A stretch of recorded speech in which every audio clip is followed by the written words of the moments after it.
Hi friends, Assalamualaikum. Welcome to Nadis Bismi World. இன்னைக்கு நான் வந்துட்டு அருமையான சேமியா பால் பாயசம் உங்களுக்கு செஞ்சு காட்ட போறேன். அது எப்படி செய்யணும்னு சொல்றேன். இப்போ இந்த மாதிரி ஒரு சாஸ் பேன் எடுத்துக்கோங்க. இதில் வந்துட்டு 1 கப் அளவுக்கு நல்லா full fat milk ஊத்திருங்க. இப்போ இந்த பால் வந்து நல்லா சூடாகணும்.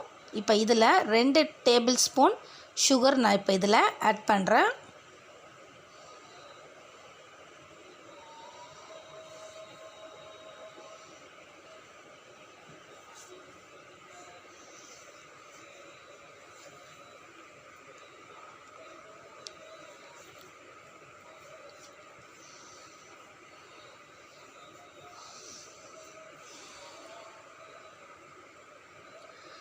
இப்போ இதில் ஏலக்காய் சேர்த்துருக்கேன்.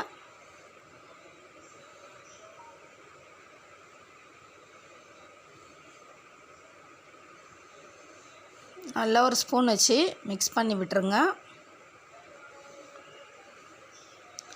ஏலக்காய் வந்துட்டு நான் ஒரு 3 ஏலக்காய் சேர்த்துருக்கேன் இதில். இப்போ பால் நல்லா கொதிக்குது.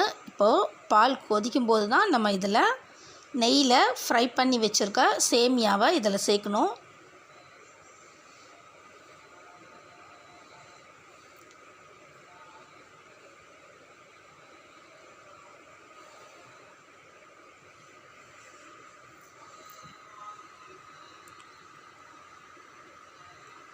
சேமியா சேர்த்ததுக்கப்புறம் ஒரு ஸ்பூன் வச்சு இந்த மாதிரி கலந்து விட்டுக்கிட்டே இருங்க. அப்படி இல்லைன்னா அடி பிடிச்சிரும்.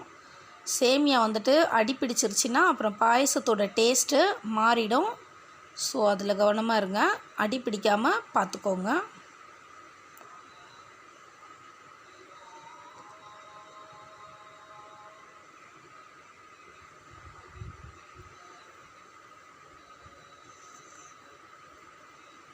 இப்போ இதில் நான் ஜவ்வரிசி சேர்க்குறேன்.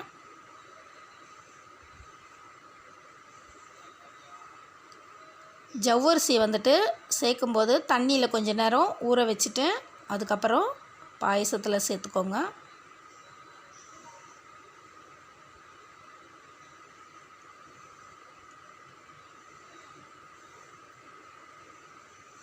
இப்போ இதில் ஃபைனலாக நெஸ்லே மில்க் மேடு நான் இப்போ இதில் சேர்க்குறேன்.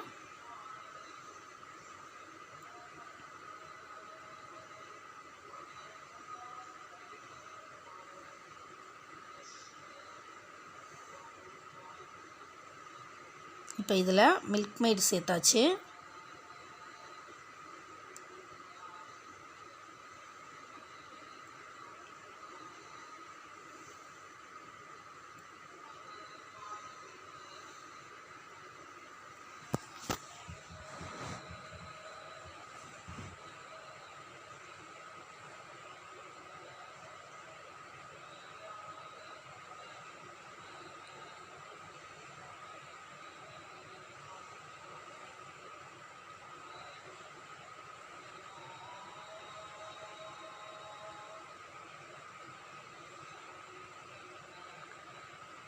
இப்போ இதில் வந்துட்டு நெய்யில் ஃப்ரை பண்ணி வச்சுருக்க நட்ஸ் எல்லாத்தையும் இதில் சேர்த்துருக்கேன். பாதாம், கிஸ்மிஸ், பிஸ்தா, கேஷ்யூ சேர்த்துருக்கேன்.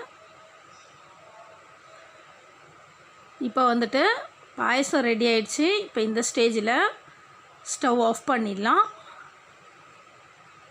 இப்போ இந்த பாயசத்தை வந்துட்டு நம்ம ஒரு சர்விங் பவுலில் மாற்றிடலாம். இப்போ பாருங்கள், பாயசம் நல்லா சூப்பராக ரெடி ஆயிடுச்சு. இந்த அருமையான பால் பாயசத்தை கண்டிப்பாக நீங்களும் உங்கள் வீட்டில் செஞ்சு பாருங்கள். செஞ்சு பார்த்துட்டு எப்படி இருக்குன்றதை எனக்கு கமெண்ட்ஸில் சொல்லுங்கள். இது வரைக்கும் என்னுடைய சேனலை சப்ஸ்கிரைப் பண்ணாதவங்க சப்ஸ்கிரைப் பண்ணுங்கள், லைக் பண்ணுங்கள், ஷேர் பண்ணுங்கள். அப்படியே பக்கத்தில் இருக்க பெல் பட்டன் ப்ரெஸ் பண்ணுங்கள். அப்போ தான் நான் போடுற நியூ வீடியோஸோட நோட்டிஃபிகேஷன் உங்களுக்கு கிடைக்கும். இனி அடுத்த நல்ல ஒரு வீடியோவில் பார்க்கலாம். அது வரைக்கும் பை ஃப்ரெண்ட்ஸ்.